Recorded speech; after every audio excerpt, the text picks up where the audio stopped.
So we're excited today to have Justin Bruce. We're going to start in an interview. And so, Justin, I want to get to know you a little bit. I would say that you're not necessarily a hard person to get to know because I did spend I thought it was going to be like 10 or 15 minutes on your Facebook, but it was actually, I spent like almost an hour. It took me that long to scroll all the way back through the photos, right? That's scary. And if I'm not mistaken, oh boy. this is the first photo that you put on Facebook. It was 2011. That is hilarious. I know exactly where that is. Well, I was going to ask you about that. So I mean, because you've got that persona of like you got together and you're all over social media everywhere, and it's really cool, right? But yeah, you can have that. So I bet you haven't seen that for a while. I haven't. No, that is. So I went back, just said, hey, I like to do a little research, and I'm like. Literally, I'm not kidding you. I had to scroll. I feel like I really do know you now, though. Just through photos, right? Okay. So, by the way, we're going to talk about St. Andrews and the Old Course at some point in time, right? Because I saw that, and I'm like, jealous I've never done that. That was amazing. But I said, and then I didn't really think about it, but then I got to, I was like, that's the first photo you ever put on Facebook. Yeah. And you're 2011, so how old would you have been? So 2011, I would have been 26. Is that right? You look a lot younger than that. 14, 26. You just look young. Yeah, good. That's what I like to hear. You look young but that's crazy. 2011. Is that math? Where are we at here? Are we in 15? 25. Yeah, that's right. I would have been, I'm 40. You're 40. The maths. Yeah, so you're right. That's crazy. That was I thought you were like 12 in that picture. You look really young, so good for you. 2011. But is that right? Did we ever do that? Is that what it is? 11 to. Is that when it was from? To 25. This is from 11 though. Yeah, that's from 11. That's a trip to Hilton Head. Yeah, what that is. I did see some other folks. Yeah, it looked like you were traveling and there was some kind of a restaurant or something like that. That was our you're first. on your way to Hilton Head. Hilton Head, yeah. I'll be darned. I think that was might have been my first trip to Hilton Head.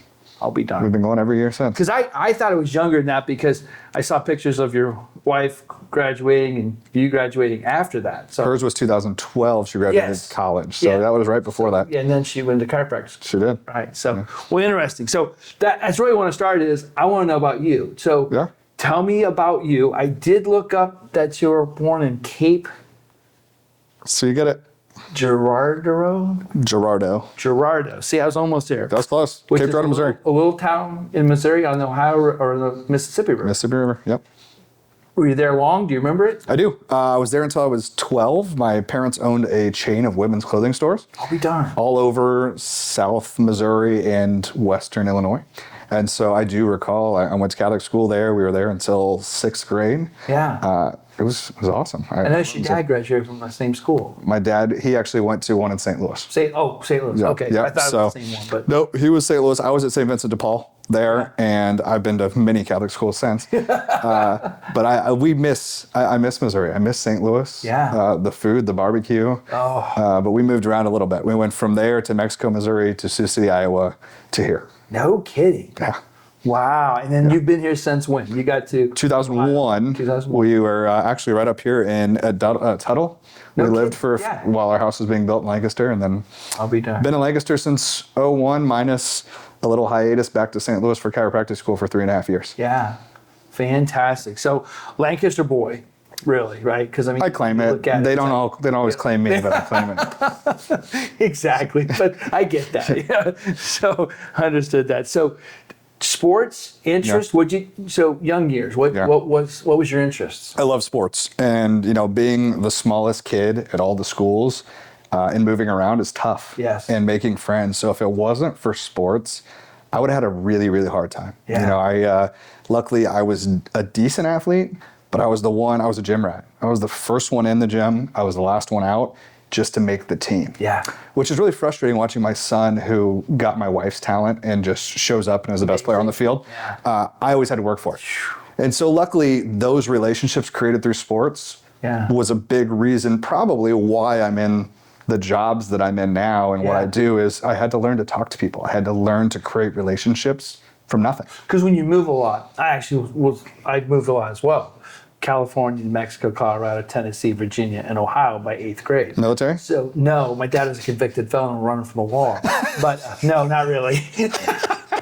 But you set yourself up for that. Yeah, that's well done. But knowing somebody who moved around a lot, no, my dad, he was actually with Hospital Corporation of America, and he went from hospital to hospital getting ready for joint commissions. But it makes a better story. That Sure, go with that one. Yeah. I do. I always do. But I know what you mean, because you either become outgoing, or even though you might not be inside, like I tended not to be that outgoing inside, but because you move so much, and I love sports too, and I always joke to say Michael Jordan and I have a lot in common. We both got cut from our freshman basketball team. It worked out a little better for him than me. Maybe. But yeah, maybe. but to your point, yeah, sports was a way when you moved to be able to interact. Yeah. So what sports did you play? So when I was younger, I played everything. Yeah. I was a big hockey player back then. Wow. And so I loved that. As we moved, hockey became a little bit more difficult to do. It's not as big everywhere as it was there.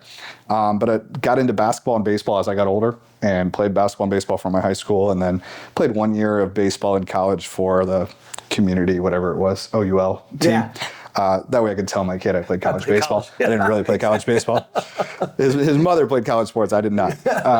But yeah, and I love that. Then I picked up golf after school. We were just talking, and still to scrolling this through day, your thing, I saw a lot of played a little golf. And you played a few nice places, Yes. I have to say, right? Yeah. I've been very blessed. You have. I would say that I want to talk to you later about, because I did, like I said, I noticed that you had played the old course in St. Andrews, and that's a dream of mine. I haven't done that yet, but that's definitely on my bucket list. That's a story. Tell me a little bit about it. Yeah, go ahead. Let's jump there. Tell me about it. So my wife went to University of Dayton, and she had a roommate from England. She was getting married, and so we decided we were just going to make a 10-day trip since we were already going over there. Yeah. So we tried to hit as much as we could. So we flew into Scotland. We flew into Ireland. We did Guinness and all the stuff there. Then we flew over to Scotland, and you can't make a reservation on the old course unless you're staying there. You have to do a package. Package deal. And we were poor at the time. We were still poor. We were very, very poor back then. And so the only way to get on is they have a handful of tea times that are held each day, first come, first serve. So we got there, went to the hotel, checked in at 10 p.m. I hope the Marriott doesn't see this. I grabbed their pillows and their comforter off the bed. Yeah. And we went to the parking lot across the street from the old course. My wife slept in the rental car, and I went out to the park bench right outside the front door of St. There's a picture somewhere of this. It's on the No Laying Up Twitter page. I saw it. I did see it. It's on the Twitter page. And I slept on that bench from midnight until about, I think the second person arrived at like 4:30. And then when they opened, I was first one in line, and I took the 6:30 tea time, brushed my teeth in the bathroom, and where you went. My wife walked the course. They allow you, it's a public park. Yeah. So anybody can, like literally, there's people walking across the fairways. Yeah. It was a tremendous experience. I don't remember, I'm a high single digit handicap, but that day was really good. I think it was like a 76 or something. No wind.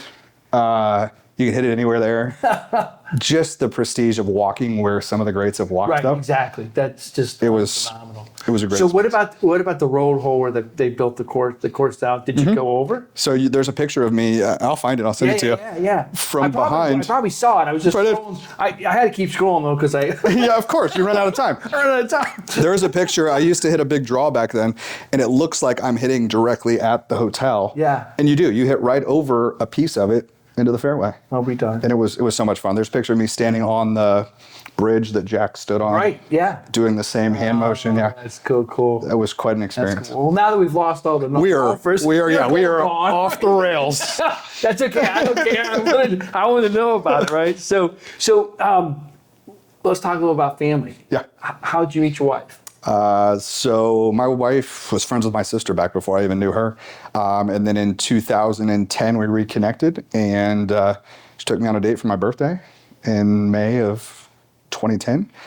We started dating, and so she was from Lancaster as well? She was. Got it. Same school. Same school. And then she went on to, did you go to OU? Where'd you go? Yes. Because I went to OU. Yep. We don't talk about it a lot because I don't have a piece of paper. They didn't give me anything. It turns out when you leave, they don't give you the degree just for paying. So I had a lot of fun there. I learned a lot. I left early. I got into sales, and thank goodness I did. I did the same thing, so I get it. Yep. And then my wife, she's a few years younger. She went to the University of Dayton. Yeah. Got her 4-year degree there, and we started dating in 2010. She graduated in 2012. Right. And that's when she told me she had an injury and a chiropractor helped her.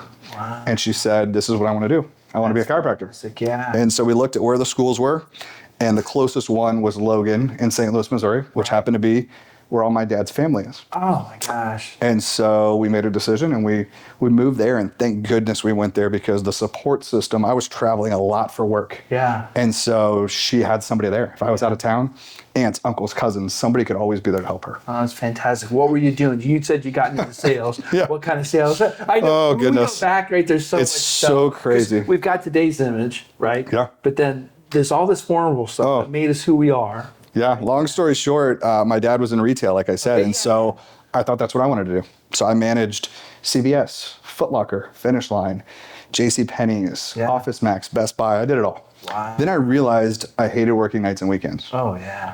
Now I'm a realtor, which is the irony of this. None of that going on. Yeah, I don't do that. But after that, I realized I was never going to make the money I wanted to make, have the freedom I wanted to have, anywhere but sales. Right. Just with my personality. So I started selling phone lines for AT&T door to door. Wow. You want to talk about one of the hardest things to sell. Dipped my toe in insurance and finance and different things, and nothing ever fit the bill. Yeah. And then I started selling advertising on homework folders for kids. Yeah. Crazy. Yeah. Did that all over the country for, goodness. But there's Long nothing time. better than sales to teach you literally the fundamentals of what to do and how to do. And you either succeed or you don't. You learn how to talk to different people. Exactly right. You learn what makes people tick. Yep. You learn what they like, what they don't like, how they like to be talked to. And I got to learn all those things the hard way through the really, really hard sales. Exactly. Real estate, I don't care that they say it's real estate sales. I don't do sales. I agree. I do relationships. Exactly and right. Yeah. There's a transaction, which I'm very But that's a byproduct of the relationship. of the relationship. Yeah, it's not sales. Exactly. Absolutely. So then she's getting through chiropractic school, she graduates, you say probably let's go home. She did. I wanted to stay there. Oh, okay. I love St. Louis. I'm a big barbecue guy. I'm a big sports guy. And we had all my sports teams there, the Cardinals, the Blues. We had all the barbecue places that I love. There's so much to do there. Right. I was a member at a country club where I was playing golf 5 days a week because she's in school. Yeah. And it was great. And then she got pregnant, and she was due on her birthday the month before graduation. And so she's like, we're having a kid. We're going home. And I was like, happy wife, happy life. Exactly. We're going home. And so she finished all of her classes early. I think she had Carter October 27th. We were home by Thanksgiving, I think. And we just drove back out for graduation. Sure. So we were home end of 15 there is when she graduated. And we hung a shingle on our business March 1st of 2016, which means wow. We're coming up on 10 years here in 3 months. Right, 10 years. Isn't that amazing? Crazy. Wow. So let's talk about that. So now we have our first child, son. We do. Right? Getting our practice going. Mm-hmm. Are you still traveling sales? I was at the time. Where did that transition happen? What made you go from that? Yeah. Or what facilitates you going from that? And I want to hear about the family at the same time. But tell me about that story of how that all came together. Every time I go back on the story, I can't believe that we've done what we've done. Like, we hung a shingle with 0 patients and just believed that God was going to provide if we did the right thing. Yeah. And there are other chiropractors that don't do things the way my wife believes you should. Mm-hmm. And that's why she had a mission to do it in our hometown. And so we hung that shingle. We moved in with my parents for just under a year before we had to get a house because I was either going to lose my mother or my wife, and I like both of them. Right. So we did that. I was still traveling, selling in sales at 16. I did that all the way until COVID. Wow. So we built the business. She was running it. I run the business side. I wrote the business plan. She's the doctor. It was a perfect thing of that. We were growing it very slowly and organically, but for the long haul. Very solid way to do it. Yes, and I wasn't making a ton of money. And I'll never forget March 14th, 15th of 2020, we were out in Bridge Park for my sister's with her friends for St. Patty's Day. And I got the call from my boss and said, there's this thing, it's called a virus, and we're gonna shut down for a week or 2. I was like, that's weird. And I never went back. Wow. After that day. So we went home and I pulled up all of our credit cards checked available balances, and I said, how long can we survive? Right. We had like 6 months that we could make survive on just paying bills, getting food, whatever. Right. And it wasn't even that serious yet. And then I guess it was early May that things got pretty serious. Our receptionist, our office manager, asked to be laid off. And guess who became? So I humbled myself and I became a receptionist at the chiropractic office mid-May of 2020. It's the best thing that ever happened to my life, my business, my marriage. Yeah. We were never seeing each other. We weren't talking. And now we were getting up in the morning together, riding to work together. We had the whole day together. We had lunch together. We rode home. We picked up the kids together. Everybody laughs that, oh my gosh, I'd kill him. It's the best thing that ever happened to us. Sure. Also, best thing that ever happened in business because I'm out traveling, doing my thing, making good money. I wasn't thinking about the processes of growing the business. When you're there, and now this has to fund your lifestyle. Right. Feet to the fire. Time to refine. You think different. Yeah, you start improving and refining it. Yeah. And we did. You're in it. And I was there every day. And so it was Google Ads. We did online scheduling. We built an app. We brought in a system for AI. We brought all these things in. She went from seeing like 40 patients a week to 200 by November. Wow. January, we hired a second doctor. The following October, we hired a third doctor. We added acupuncture. All of a sudden, this business funds our lifestyle. Wow. So although COVID was terrible for so many people, and I feel and I lost friends and family through that, Sure. The actual thing of it happening forced us to think different. But isn't it amazing how adversity, sometimes we are in our comfort zone, and no matter what we do, like we wouldn't on our own get out of that comfort zone. Yep. But along comes adversity, something we don't want, right? Some stress, pressure. It's like, how are we going to make it? And yet, out of that grows, right? It's incredible. And that's sports. It's life. Everything is like that, right? Because it's like, I'm not, no, change. Nobody likes change, right? But yet the only thing consistent in life is change, right? It is. And yet we don't embrace it as humans. It's like, no. Right. But there's a prime example of, because when you got into it, then you started seeing everything. Yep. Because sometimes we're just too busy. Yeah, we're too busy doing the day-to-day. Doing day-to-day life. Guilty of it in real estate. I'm too busy working in the business to work on the business. Absolutely. And it's hard to grow if you're not doing those things. Absolutely. So now we've got a thriving practice. We do. Very blessed. So I'm assuming you're coming to the opinion, hey, I don't need to be a receptionist anymore. What do I want to do? A lot of people think that. Really, the question was, my wife said, how did you get there? it was the other way around. She goes, what do you want to do with your life? And my answer was, I want to play golf. And she said, you're not good enough to be paid to play golf. And I'm like, you're right.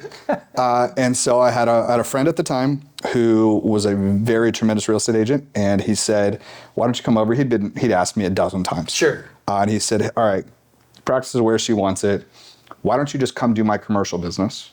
And I said, I don't want a cold call. I don't want to prospect. I'm past all that. I've done it. He goes, that's fine. I have enough business. You just do my commercial. And so I went and got my license. 10 days I sat at her reception. The division's probably not going to love to hear this. 10 days I took all the classes and went and took the test and got it.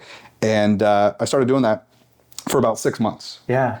And it's crazy when people start to see you do something, how they want to support you. And so I had friends and family calling, can you help me buy a house? Can you help me sell a house? I had no idea what I was doing.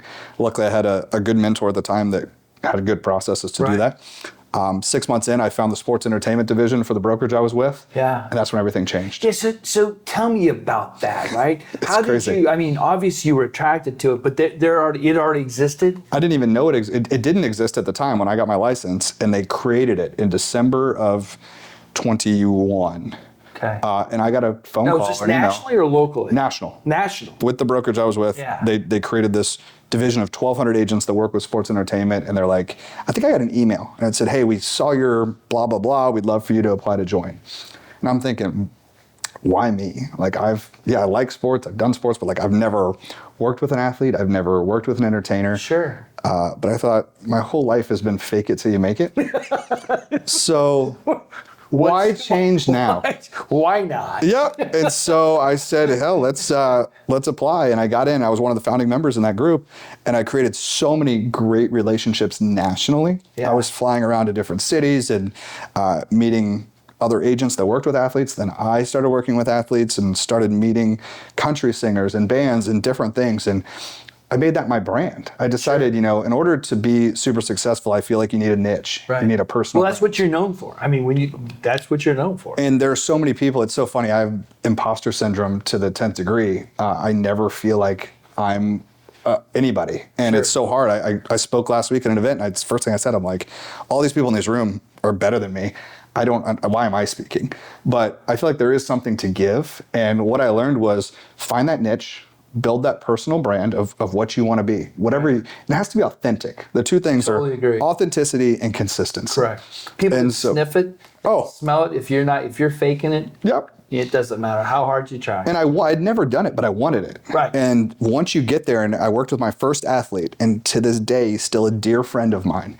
And that changed everything because I gave the good service. I created the experience I wanted to experience.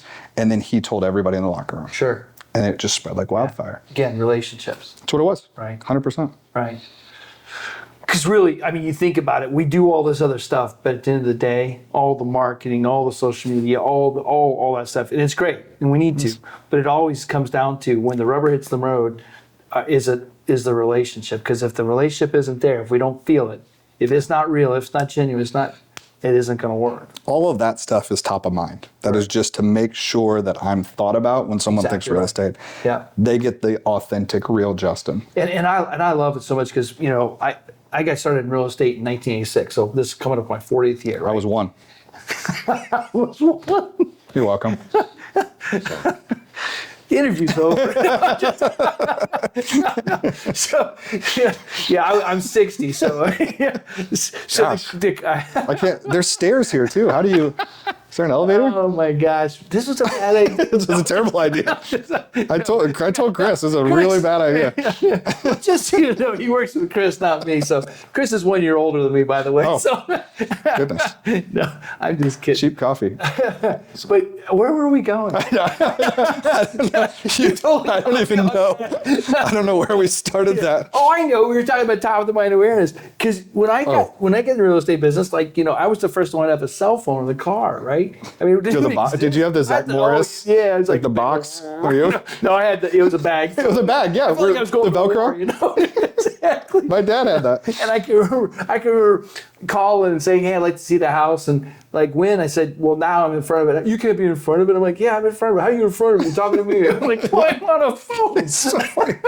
My first computer was a 286. Oh. And it was like everybody in the office came to me and said, "What are you going to do with that?" I'm like, I didn't say it, but I'm going to beat your butt with this. What I'm going to do. And I did, because I'm 20 and innovation and all that stuff. But where I was going with it is, postcards. We used to call it farming, right? And now social media makes it so much. If you do it right, social media makes it so much better because we can be top of the mind awareness for so much less. But it's also better if we do it good, right? Sure. We do it effectively. But I always told people it was like that postcard would come through and go, "Oh yeah, oh yeah, oh yeah," and I said, and people like, "Yeah, they're just throwing in the trash." I said, "Exactly, but it doesn't matter because we just got transferred. Where's that postcard? Where's that guy? The guy that I've seen a dozen times. Yeah. Right? So to your point, we'll kind of shift that gear. Marketing is kind of what you do. Yeah, it's my job. I mean, you are a marketer. If I look at all the people, you're by far one of the tops, if not the tops, marketing person in what you're doing specifically. And you got a lot of specifics you do. So let's talk about that real estate a little bit. And then we are, believe it or not, going to shift to auction. Good. We need to talk about auction. We will. It's one of my favorite things. But people like to get to know you and know more about you too. So how did you come to, because you kind of create your brand, right?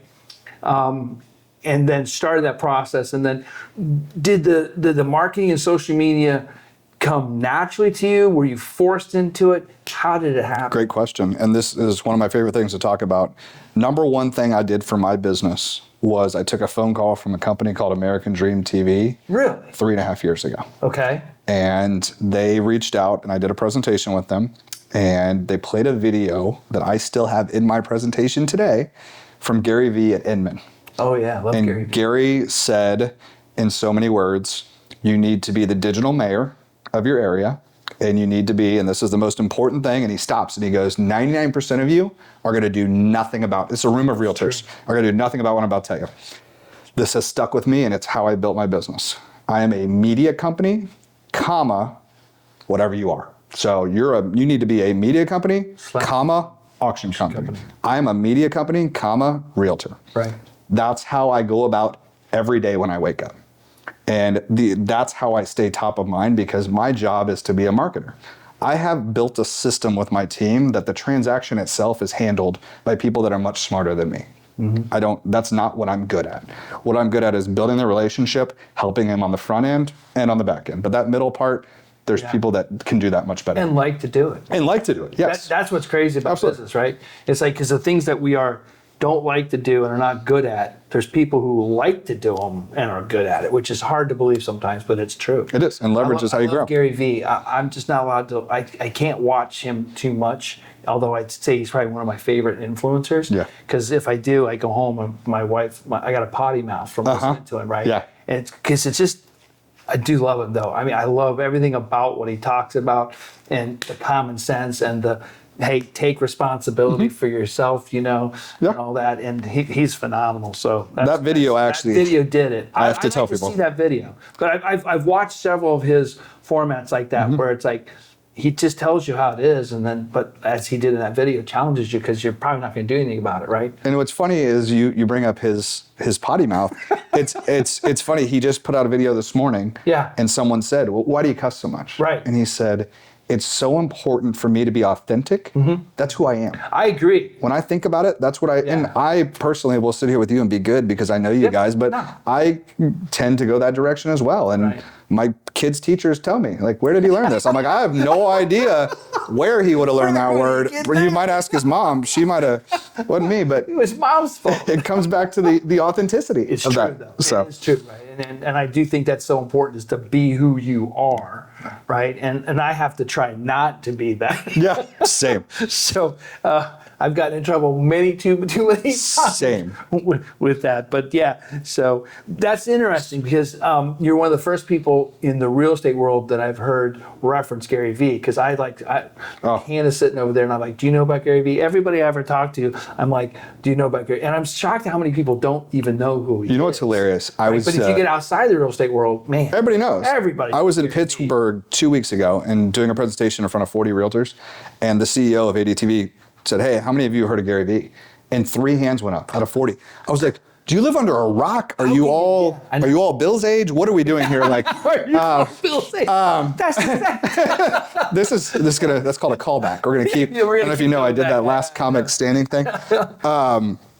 No, but I loved it. The ADTV part of this is it gave me an avenue to become that media company for somebody who had no proof of concept. I'd never done content before. I had no proof that I was a good real estate agent. I had no proof that I was a good human. So it gave me the opportunity to go out into the community and say, "Hi, I'm Justin, the TV host. Right. I'd love to highlight your business. Oh, you own High Bank Distillery. You are the GM of the Columbus Crew, the Columbus Clippers, whatever, Schmitz." I got to go to these people, offer them an Emmy-nominated TV show for free. Right. And now I built a relationship, and I asked for nothing in return. Right. Guess what happened? I'm now the real estate agent for the Columbus Crew. High Bank Distillery's owner has sent me 3 referrals this year. These are relationships that if I need to do something, and I didn't do it because I wanted something back. No. I did it because I got to give, and ADTV gave me that platform to do that. And I'd love to see more agents use that. I now have my own 30-minute show that I get to do this on a bigger level. Right. Next month we're going to do this huge watch party at COSI with 100 VIPs. You'll be there, I'm sure. Yeah. It's going to be amazing, but that's the doors that it opened. And then once I started doing that, then I realized consistent content was what was going to keep me top of mind. Absolutely. So then I started filming myself. Then I started hiring a content company. Now I hacked the system. I film once a quarter. Yeah, you were telling me about this last time we talked. Yeah. They said, "Kids, you're going to help me you're going to help me do the content for the next quarter." Yep. Right? And that's how they get paid too. They're on the payroll. But I just gave a talk on this last week, is that you don't have to film everybody. If you try to film every week, right, it's going to wear you out. There's a lot to put on the mic and get in front of the camera and do all the things. I'm worn out already. Yeah, I'm sweating over here. Like, what are we doing? But what I do is I prepare 36 videos, and I have orange visuals come in. We book a whole day. Right. I go 4 hours. I change shirts 18 times. So 2 shirts per, or 2 episodes per shirt. And then I just film all 36 videos. I get them back 3 weeks later, and I give them to my assistant. And now she posts Monday, Wednesday, Friday every week. Yeah. Yep. Hack the system. Hack the system. Absolutely. All right, let's do this. Let's shift. We didn't talk about your children. They're awesome. But they see them. We see them. They're in all the stuff. Everything you do. My son loves being, they have their own Instagram pages that we handled. Yeah. Easy people. They don't have access to them. My son loved it. He's been filming with me for a couple years now. My daughter sat on the sideline. She's very shy. Just this last year, she's like, Dad, can I be in any of these? Her first video went viral and got 3 million views. What? And I actually get paid 3 million for that. 3 million views. Never have I gone viral before. My son is furious. He's been filming for years, never went viral. But they love to be part of it. Now my wife, they film with me every content session now. About half the videos are with them. Yeah. Very intentionally. They have their own Instagram. My son is starting to take over the Real Estate Kid Carter Instagram of like doing his own stuff. I handle it, but he gets to film stuff. And he's building his brand now for whatever he decides he wants to do. Absolutely. He's a tremendous soccer player. We travel. He just made a national team. So now that's going to, really great. Increase travel. Yeah. And my daughter loves to eat. Can't wait for her to see this when she's 16, 18 years old. And she would rather just have pasta and be a feral sideline child. But they're great. We love them. Well, you know what? Since we're talking about children, let's shift because one of the coolest videos I think I've seen you done is the auction one with your you're running up there and you're stopping them. So let's shift because and I want to talk about how did you find Auction Ohio and why do you work with Chris? Why do you work with us and Chris on this process? And so I'll let you kind of free flow on that. Sure. Tell us about how you found it and why you do it. This is a huge shout out to Katie Mastrioni and Real Producers. Yeah. I was featured 2.5 years ago as Agent on Fire. And at the dinner, Auction Ohio happened to be in, I don't know if you're a sponsor in the magazine or whatever. Right. And I was at a table with you and Chris. And I had no idea how auction worked in real estate. Right. Never done it. And we had a conversation that night, nothing aggressive, just here's what it is. If you ever want to learn more, let me know. And in the meantime, I was building a relationship with an attorney. And that attorney started sending me a bunch of estates that were, quote, ugly real estate. We love ugly real estate. And I'm like, I have a process for my listings that everybody gets the same thing. And it's a very high-end, expensive process with Matterport, pictures, and agent video, and all of these things. And I'm getting these properties that are $50,000, $60,000, $80,000. And I'm like, the margin on this isn't super great to be spending $1,500 on a listing when I'm going to make $1,700, So there's got to be a better way. That's when I called Chris. And I'm like, how does this work? Tell me about it. And then he told me about the buyer's premium. And I started going to this attorney, and we built out a system where now I have relationships with cleanout companies, with St. Vincent de Paul, with donations, with you guys on the personal property side and the real estate side, that now I've become the quarterback that attorneys and financial advisors and stuff can call me and say, here's the situation. We have one right now, 3 properties, unfortunate estate that he passed away, and there's a bunch of stuff in one of the properties. One's a rental property, one's a lot. And I get to go to Chris and go, Chris, here's what we've got. Can you answer any questions that I can't answer? And he hops on a phone, he gets in a group text with me and handles everything that I can't answer on the auction side, but then shows why auction is the right decision. And you'll be the first one to say, auction's not the right decision for every property. No, it's just not. Right. But when it is the right decision, you guys take all the question marks out of it for me, and you make me as an agent look like a rock star. Because I get to go to the person that's the executor of the estate and go, I'm Justin, I'm your quarterback. Here's what we're going to do. Boom, boom, boom, boom, boom. If you have questions, you come to me first. But if you have an auction question I can't answer, here's Chris, who's an expert, who's been doing this for 450 years. Exactly. I'm only doing 400. Okay. 450, way longer. It's true. But and so I love that. Yeah. So, because as you said, it's not for everything, right? And the other thing that I want to highlight in there is that we become partners. Mm-hmm. In other words, we're there to support you and your client. Yes, we're both fiduciaries to the client, but we're there to help you. Mm-hmm. And our goal is to make you look good, mm-hmm. right? And we're not competing with you. And that's what getting agents to understand, like we're on the same team. Like I'm not saying we've never done a traditional deal at our real estate company, but it's rare. It's like our son or our daughter. Like we focus on auction real estate, and we really focus on partnering with agents because I think it's the best kept secret. It is out there. And here's a good story: is I've had attorneys and clients who I'm working with call Chris and say, "I have a friend with a property, and they want to go auction now. Can you meet with them?" And Chris could very easily, he has no fiduciary duty to me to call me and say, "Justin, your client called," and that's a different deal. It has nothing to do with me. He always calls me and goes, "Hey, Mike called. They got another property. I'm going to bring you in on this. You take the agent side, I'll take the auction side, and you run it, and we'll partner together." And every one of our auctioneers better do the exact same thing. I can tell you that right now, and they do.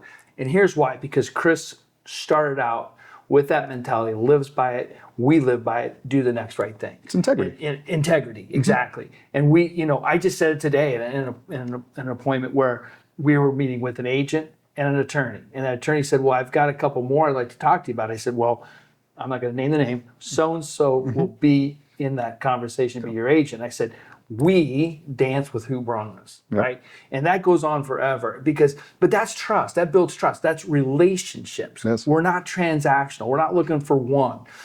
When we develop a relationship with someone, we know we can go deep. We want, and beyond a shadow of a doubt, you can pick up the phone, call Chris, share all the information, and you don't have to worry one iota. He's on your team, and he's going to help you and your client if he can. And you said it earlier, and he's going to say, "Nope, you don't need me. This isn't an auction property." He's done. And that's what agents need to know a lot. And you just shared that because we do that a lot. Hey, this isn't right for auction. You don't need us, right? We get a lot of looks at stuff that just aren't. We have to say, hey, and it's not personal. It's not that we don't want the business. It's just you don't need us for that. Yeah, you can do it. And I think where people get hung up is they think auction is just for a distressed property. Exactly. And yes, I use it a lot for distressed or estates, but also for unique properties, for trophy properties. I've had ones that I'm like, damn, I can't find a comp on this. So true. It's perfect time to bring auction in. Not to mention the buyer's premium side of this sometimes makes more sense for these people on netting what they're trying to do. So true. And the timeline as well. Sometimes we can push stuff through on a better timeline, and we're going to attract more buyers, and it's going to show you what the market value is. Exactly. And I think so when we talk about types of properties, right? Chris always talks about the three things takes to succeed, right? The right seller, the right property, the right terms, right? And so when we talk about the right property, that right property can be all kinds of things, but it needs to have some demand. So ugly has demand. People want to buy it, fix it up, flip it, either live in it or flip it or rent it or whatever. So there's demand for that, right? If you look at, we do a lot of farmland, right? We do a lot of investment land. We do a lot of investments, multifamily, because it's high demand. And so to your point, the time frames that we can put on it and the fact that the buyer can pay the freight, buyer's agent gets paid, listing agent gets paid, auction gets paid, and we can do it all within a 60-day time frame. So tell me more about the conversations that you have with a seller and how you bring it up. How would you help an agent know how to have a conversation with someone about it? Yeah, so a lot of these come through my professional relationships, being financial advisors and attorneys. Sure. And so in the beginning, it was, "Hey, Justin, got this referral for you. Can you meet with so-and-so?" And I would say, "Hey, look, I think this one makes sense for auction." They're like, "What the hell's auction?" And I would sit down, and now I've trained the attorneys, the financial advisors, that now when I get the calls, they're like, "Justin, this was probably auction, but you let me know." And they know ahead of time now. Yeah. So I've trained them, but when I'm having it with a seller, for instance, I had a buddy whose mom passed away, and one of their properties was good for auction. And I just sat down and I said, "Look, here's what would happen if I do my process. Here's what I do, my normal listing presentation. Or we can go this route. I'm going to partner with Auction Ohio. I'm still your guy. I'm running everything, but it's going to be this route, and here's how it's going to get paid out. Here's your net to seller." Right. And they're like, "Oh, well, whatever." Most of the time, 99% of the time, my business is relationship and it's fear. I don't buy leads or anything. Right. So most of the time when I'm talking to somebody, their answer is going to be, "Justin, whatever you say, I trust," because I've already built that ahead of time. Yeah. But most of them just say, "Yeah, that makes sense. Let's do that." So why do you think a lot of real estate agents are afraid of auction?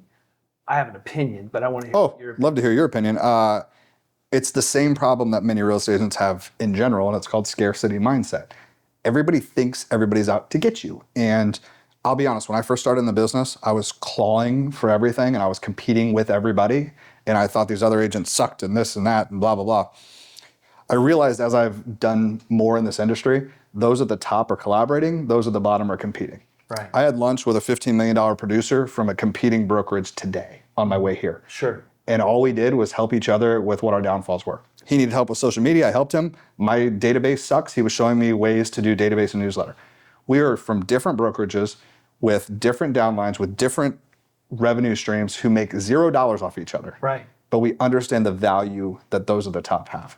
And I think that's the problem is agents get in their head thinking that auction's gonna take something away from them or auction's gonna steal their customers or the client. Like, we just have to get out of our own way as real estate agents. Yeah, and it's funny you say that because it's like, we don't work with buyers.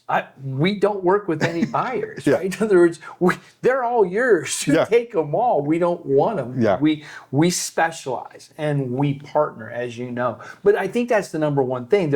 It's like, you know, we talked a little bit about fear of change, fear of the unknown, and people are, you know, their mindset is always about, oh, that's for bankruptcy or that's for foreclosure or that's for, and you know, what we've done is continue to try to expand people's understanding of what it is and how it works because we have a ton of private sellers, right? Yeah. I mean, we do deal with banks and we do deal with estates, but we have a ton of private sellers, right? Because they get it. But I'll tell you this, I think it's the leading agents. And that's one thing Chris and I were talking about. We did an interview with him and we were talking about where do we think it's going to go. So think about this, Justin. I did the math, and less than 0.5% of all real estate in the Columbus market is done at auction. Wow. Less than 0.5%. Think about when that goes to 5%, right? Think about when that goes, and it could, right? Because once you start to understand it, I think once your continued sphere of influence and those people you work with, as you were talking about attorneys and so forth, they start to understand it becomes the commonplace. Because we go in other places, for instance, Australia. 95% of all real estate is sold at auction in Australia. What? Isn't that amazing? Really? I had no idea. It's like, what? But if you move to other parts of the country, but if you think about this, Chris says it this way too. If you found the rare Mona Lisa in the attic, what would you do? You'd call Sotheby's, you'd call Christie's, and you'd sell it. You'd auction it. Right? And so I think we're going to find more and more of that stuff because when you're dealing with trophies, when you're dealing with high end, we're going to, I think, see ourselves moving that way. But it's this continuation of helping. And my goal, one of the reasons why we're doing Bid Talk is I want even buyer brokers to understand. One of the biggest problems is buyers agents wondering, am I going to get paid? Get paid? And we're more transparent. We're more transparent than anybody else because our website, it's right there, 3% to buyer broker, right? We love buyer brokers. We want to use buyer brokers, right? We think they add value. Why would you want to not allow somebody to bring a buyer to your seller's property? And it costs you nothing. Costs you nothing. Yeah. Right. So here's a question that I get that hopefully you can answer. Okay. Is people don't understand that. We're going to cut this. We'll cut it out. Yeah. Is on appraisal. Yeah. People say, well, the buyer's premium is going to mess up appraisals. Doesn't. It doesn't because the buyer's premium is in the purchase price. Yeah, so it's a great question. So unless they don't want to do this way, what we do is it's a total purchase price of. So our contract's very simple. It just says total purchase price of X, which includes A. Yep. And we don't see that. We do a lot. We'll do almost 300 auctions this year. And we don't see that a lot, right? No. Or much, or at all, right? The good news on the seller side is we're not attached to that, but from a buyer standpoint, we get it. And we don't. I haven't seen too many of those that have gotten cut, if any. And I've never had an issue. Yeah. But from the seller side, you guys are auctioning this with, there's no contingencies. None. And that's what really makes this easy is how many times as an agent do we lose a deal in a contingency period? Whether that is inspection, which is now becoming much more prevalent than it was the last 3 years, and lending. Right. These people are locked in from the day they put their deposit down, right? Locked in. So not contingent upon financing, appraisal, inspections. We've got that 30 days. Sometimes it's 45, but usually 30 days of marketing auction period. We want that buyer to do all their due diligence, right? Get their money lined up.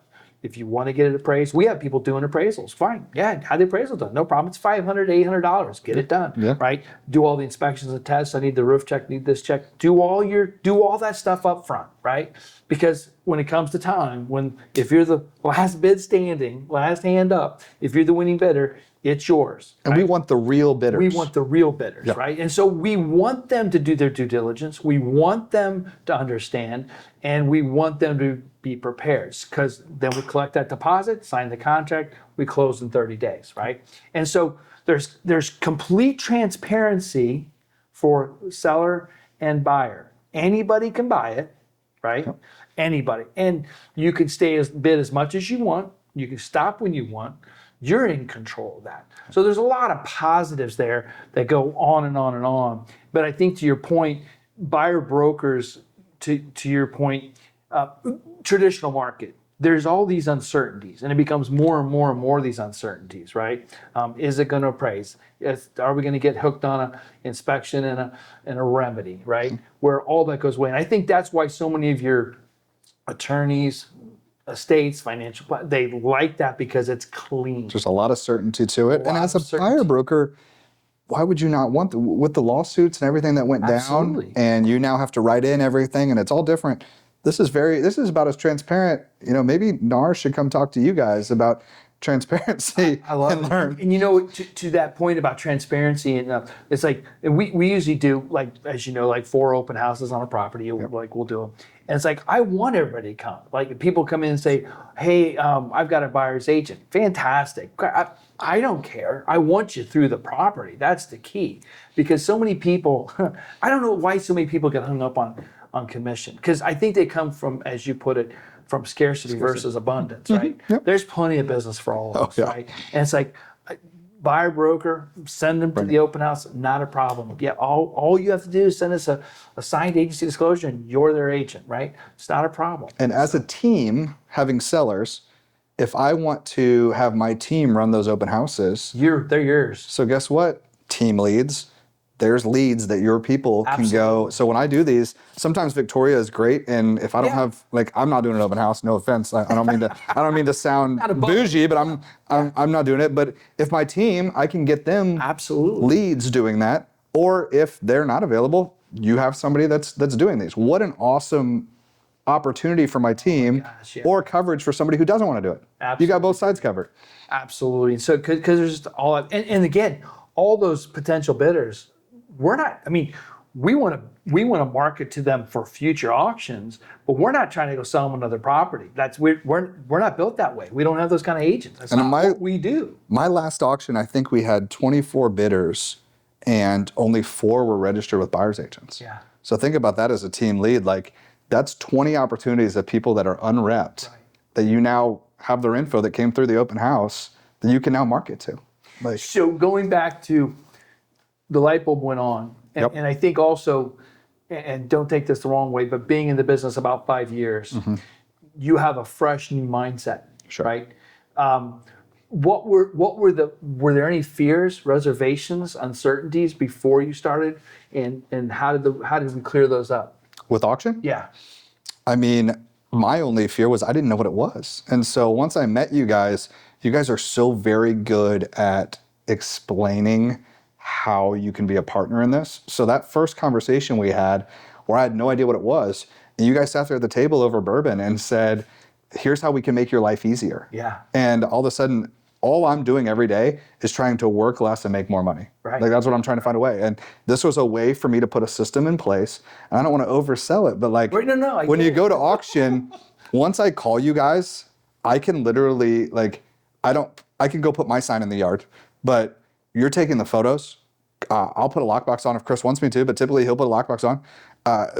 You're marking on your website. Like, I can do as much or as little as I want. And so for these properties I just had, I went out and did listing videos and all these other things and as much as this is probably going to be taboo to say, when we're doing a listing video for a property, yes, we're doing it to help sell the property.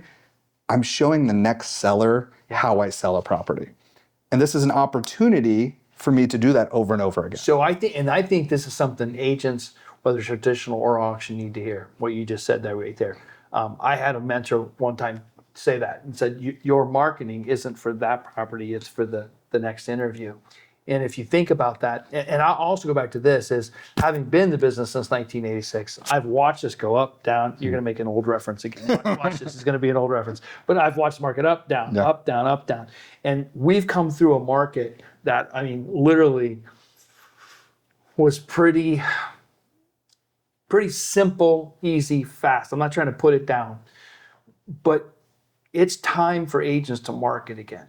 They need to be marketing real estate. I think we have, and this is my soapbox, please don't shoot me, but we've so relied on it's just put it in the MLS, it's going to be bang gone, right? And it's like, that may be still the case.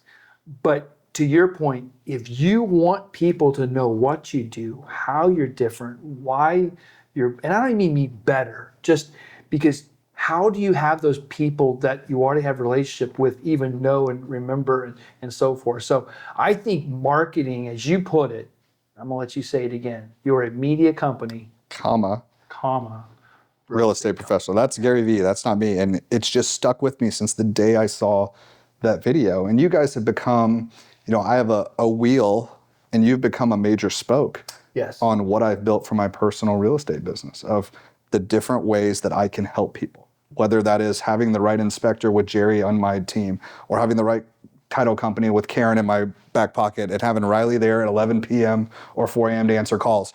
All these things are spokes on the wheel, and you guys have become one of those that's never going to leave this wheel of why I've been so blessed to be successful.